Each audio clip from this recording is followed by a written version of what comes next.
not attracted to my partner after he cheated. Almost 2 years ago, my partner of 10 years cheated on me with his high school girlfriend who was in Maryland visiting her family at the beach. She lived in Colorado at the time with her young son and husband. She came on super strong and asked to have dinner, and I was immediately suspicious of her. And then when I said, "Stranger danger, that's a hard pass," my partner insisted we were going to go meet her. I continued to say, "No, we aren't doing that," but in the end, he went alone. Right before he left, he kissed me very deeply and said, "I love you, you have nothing to worry about." Almost 8 hours later, he showed up and said, "I kissed X, I love her." This was also as our cat was dying. They never slept together, which I know because I read all their messages which discussed what happened. But after it happened, I stayed and wanted to repair the relationship, but he insisted he was in love with this person and was going to be with her. During this time, we continued to live together and sleep together. I was still a stepmom to his 2 kids I helped raise. He would leave me alone to go on walks where he could call her without my interference. And even worse, our house burned down not long after. He eventually said the affair was spurred by my alcoholism. I am almost 2 years sober and my BPD, which is in remission. But he went on to carry on this emotional affair for months until I eventually gave up and left. She actually moved to Maryland and left her husband.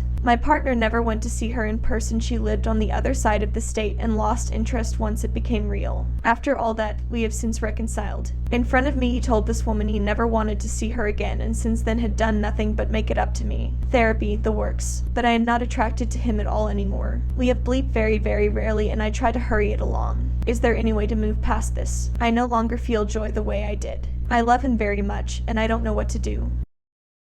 A year ago I said I was separating amicably and y'all ripped me a new one. A happy update. I wasn't in a position where I could leave at that moment and came here asking for advice on how to survive the limbo in the meantime. People were so hostile that I 32 female ended up deleting the post, but the highlights were my partner 37 male, never married of 12 years, cheated and was in a 3-year relationship. Many people were very helpful, until I said I wanted to separate with as little issue as possible. Apparently that meant I wanted to stay and some people absolutely destroyed me. No, I took the good advice and made it work though, and I am so thankful for it. I quietly got my stuff in order. I got a job, put money to the side and got some stability after being a SAHP for nearly a decade. Then I told him that I was giving him 2 months to move out. It went relatively well. We weren't talking much, so he didn't have a chance to twist my words around or anything. We weren't having bleep, but he was back and forth between her place and ours. I worked the opposite shift to his, so I saw him very few hours during the day. I arranged childcare for the kiddo, 12-year-old, so she was taken care of. He couldn't get to me through words, so he completely stopped helping around the house and went out of his way to make things hard, but I was prepared for everything he threw at me. He told the kid that mommy was kicking him out. I beat him to it and talked to her about the changes she's been seeing in the relationship and how mommy and daddy needed to be apart to give her a healthier life. He would forget what days I worked and kept the car, took care of that and started catching a lift to work. He stopped cleaning, which triggers my anxiety badly, and wouldn't even make the kid food. I expected that. I let the house go for 2 months. I kept only the kitchen and bathrooms clean, bought the kid food every night before I left to work, and stocked the house with food she could cook. The hardest thing to deal with was him taking his anger out on the kiddo when he couldn't get through to me. Unknown to me, she recorded several of the yelling incidents on her iPad and keep notes of everything else. I'll be using it in court to prove emotional abuse. She's also asked to speak to the judge herself. He stopped paying rent when I told him he had to leave, but I was prepared for that as well. The only thing left to do is finish the custody and child support stuff.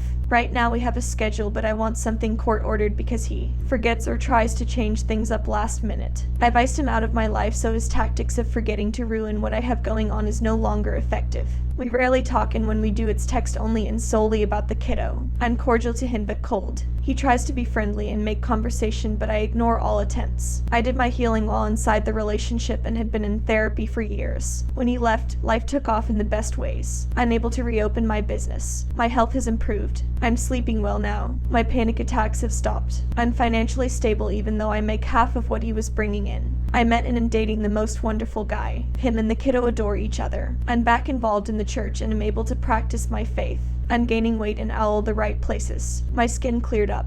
The kiddo is excelling in school. Her confidence is coming back. The house is happy, peaceful, and safe.